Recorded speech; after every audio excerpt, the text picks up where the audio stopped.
travel further faster with High Speed 2, better, more accessible transport for all, empowering locals with faster, more connected rails,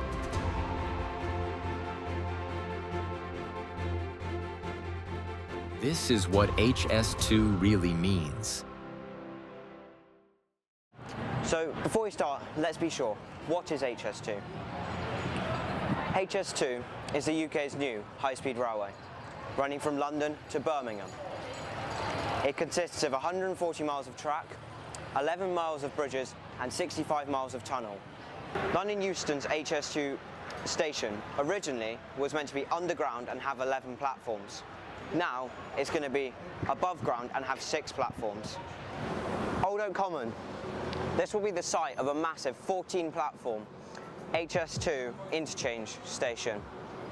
It will have connection to the Overground, the Elizabeth line and the Heathrow Express. The next stop is Birmingham Interchange. Birmingham Airport when HS2 gets built. It'll be 38 minutes from London and it'll be faster than Heathrow, Luton and Stansted. Will it become London's unofficial 7th airport? Surely, because it's quicker than Southend, Luton and Heathrow, making it the fastest London airport.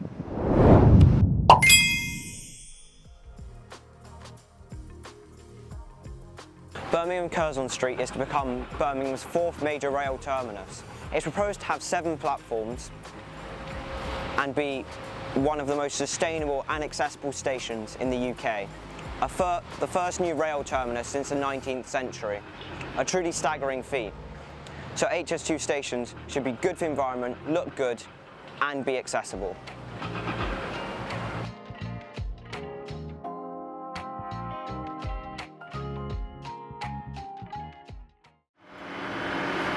HS2 was also a key driving force behind the expansion of the West Midlands Metro.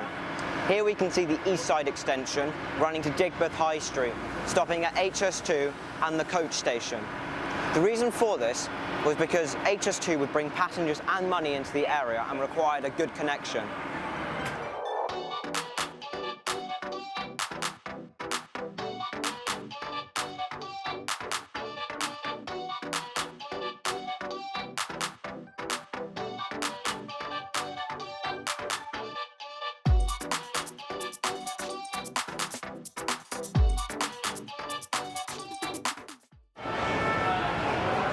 The history of London Euston and HS2 is quite complicated. The Conservative government in 2023 councilled London Euston, thinking that Old Oak Common would be a good place to terminate the line. But others like me and others think, surely we can't have a high-speed railway that just ends in West London. So, after people had backlash of them cancelling HS2 to Euston, they were like, maybe we do want our high-speed railway to terminate in the centre of London. Maybe that's just a logical reason. I'm here at Stratford International to explain the current state of the UK's high-speed rail. Here we have a Eurostar train running through behind me. You might not be able to hear me, but I'm shouting at the top of my voice. That was really cool. Right. So, currently, the only high-speed trains in the UK are those. They run at 196 miles an hour.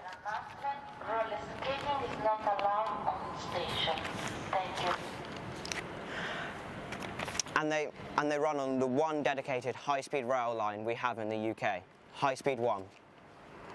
This line currently runs between London and Kent, and the Channel Tunnel, obviously. Just like others, HS2 is a key example of an over-budget infrastructure project. That's why I go and visit some others, such as Thameslink and the Elizabeth line. The Thameslink programme suffered many delays, opening fully in 2018. I think it's a great project. It's now used by millions like me and other people. Here's Ted to tell us about the Elizabeth line. I'm asking Ted his opinion on the Elizabeth line. Well, it's been a welcome addition to the public transport around London. It's transformed the journey times between Reading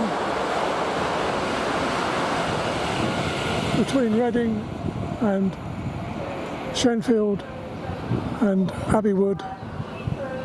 The only drawback on it, there's no toilets on the trains.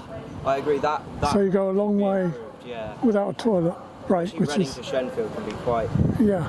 a If you journey. do a long journey on it, you can get upset. Yeah. But it's very good. They've got lots of trains on it, very frequent service. Very good. Thank you. Okay. We're back in Birmingham to talk about the history of the other sections of the line. As you may know, the North has a history of underfunding for transport. And this was seen when the government axed the North Eastern and North Western legs of the project, going to Manchester and Leeds, and instead created Network North, a huge cover-up for the fact that they were promised high-speed rail and now aren't getting it. In conclusion, do I think HS2 is really worth the £100 billion we're putting into it? Yes, I do. I think we've always needed a high-speed railway. Even though it's slightly shorter and slightly more expensive than we originally thought, I think it's worth it, because it connects the UK's two biggest cities with quality high-speed rail, putting it about the same time away from London as somewhere like Guildford, which would be commonly referred to as a commuter town. So could Birmingham become London's new commuter town?